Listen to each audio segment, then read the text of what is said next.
नमस्कार दोस्तों, आप सबका फिर से एक नए वीडियो पे स्वागत है। फिर से आ गया हूँ एक नया रिएक्शन वीडियो लेकर। आई होप आप लोग बहुत ही अच्छे होंगे।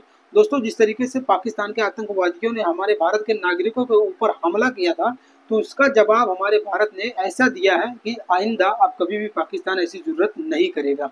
आइए इस वीडियो में देख लेते हैं किस तरीके से प्रज्ञा मिश्रा, हमारे जो फेवरेट और जाने माने पत्रकार हैं, उनके माध्यम से समझते हैं कि जिस तरीके से भारत ने पाकिस्तान के ऊपर हमला किया और अब इस वार में कौन कौन किसके साथ है और हमारे भारत के साथ कौन सा देश है और पाकिस्तान के साथ कौन सा देश है। इस वीडियो में आइए जानने की कोशिश करते हैं प्रज्ञा मिश्रा के द्वारा। तो आप लोग लास्ट तक बने रहिएगा और अगर चैनल पर नए हो तो सब्सक्राइब जरूर कर लेना। इस वीडियो का लिंक आप लोग को डिस्क्रिप्शन में मिल जाएगा। तो चलिए शुरू करते हैं। हम जानेंगे कि अब तक दुनिया के 11 देशों ने, जैसे रूस, ब्रिटेन, अफगानिस्तान, चीन, तुर्की, Israel, UAE, America, Qatar, Iran जैसे देशों ने क्या कुछ कहा है और इनमें से ज्यादातर मुस्लिम देश आखिर क्या कह रहे हैं, वो किसकी तरफ है। तो चलिए वीडियो को रूस से शुरू करते हैं। रूस का क्या कहना है वो जानते हैं। दोनों देशों के बीच टकराव बढ़ने से हम चिंतित। रूसी विदेश मंत्रालय की प्रवक्ता मारिया जाखारोवा ने कहा कि हम भारत और पाकिस्तान के बीच सैन्य टकराव के बढ़ने से बहुत चिंतित हैं। हम दोनों पक्षों से अपील करते हैं कि वो क्षेत्र में और ज्यादा टकराव को रोकने के लिए संयम बरतें। इंडिया पाकिस्तान कॉन्फ्लिक्ट पर ब्रिटेन क्या बोला?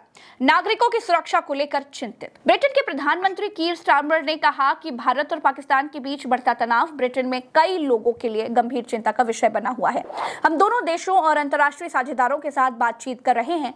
हम चाहते हैं कि बातचीत आगे बढ़े, तनाव में कमी आए और नागरिकों की सुरक्षा बनी रहे। इंडिया पाकिस्तान कॉन्फ्लिक्ट पर अफगानिस्तान क्या बोला? तनाव बढ़ना इस क्षेत्र के लिए खराब। अफगानिस्तान के विदेश मंत्रालय ने पाकिस्तान और भारत के बीच बढ़ते हुए तनाव पर चिंता व्यक्त की है। मंत्रालय ने कहा है कि इस तनाव का और बढ़ना क्षेत्र के हित में नहीं है। मंत्रालय ने बयान जारी करके कहा है कि सुरक्षा और स्थिरता क्षेत्र के सभी देशों के सामूहिक हित में है। साथ ही मंत्रालय ने दोनों पक्षों से संयम बरतने और आपसी मुद्दों को बातचीत और कूटनीति के माध्यम से सुलझाने की अपील की है। इंडिया पाकिस्तान कॉन्फ्लिक्ट पर चीन क्या बोला? सैन्य कार्रवाई अफसोसजनक।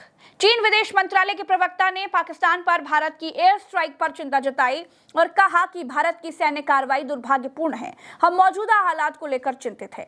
प्रवक्ता ने कहा कि चीन आतंकवाद के सभी रूपों का विरोध करता है।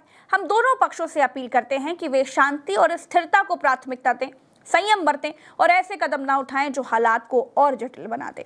दोस्तों, चीनी विदेश मंत्रालय के प्रवक्ता लिन जियान ने कहा कि चीन अंतर्राष्ट्रीय समुदाय के साथ मिलकर भारत पाक के बीच तनाव कम करने में मदद करने के लिए तैयार है।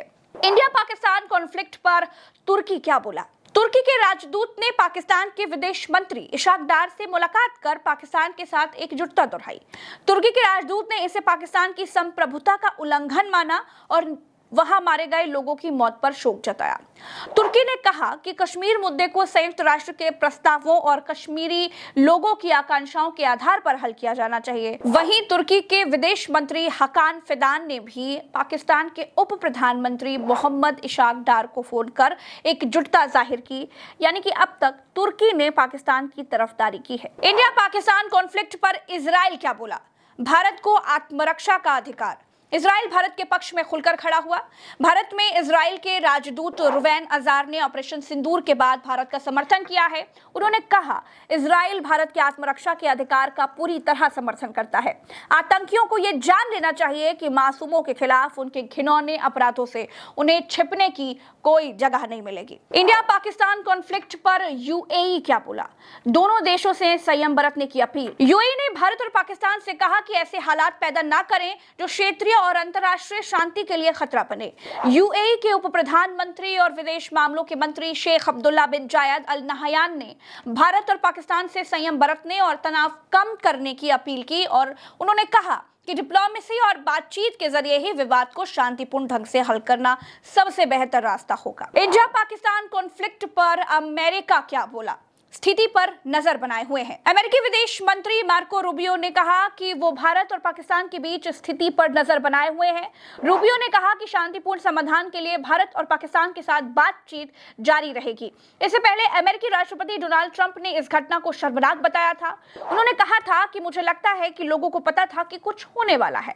वे लंबे समय से लड़ रहे हैं। अगर आप इसके बारे में सोचें तो वे कई दशकों और सदियों से लड़ रहे हैं। मुझे उम्मीद है कि ये सब जल्द ही खत्म हो जाएगा।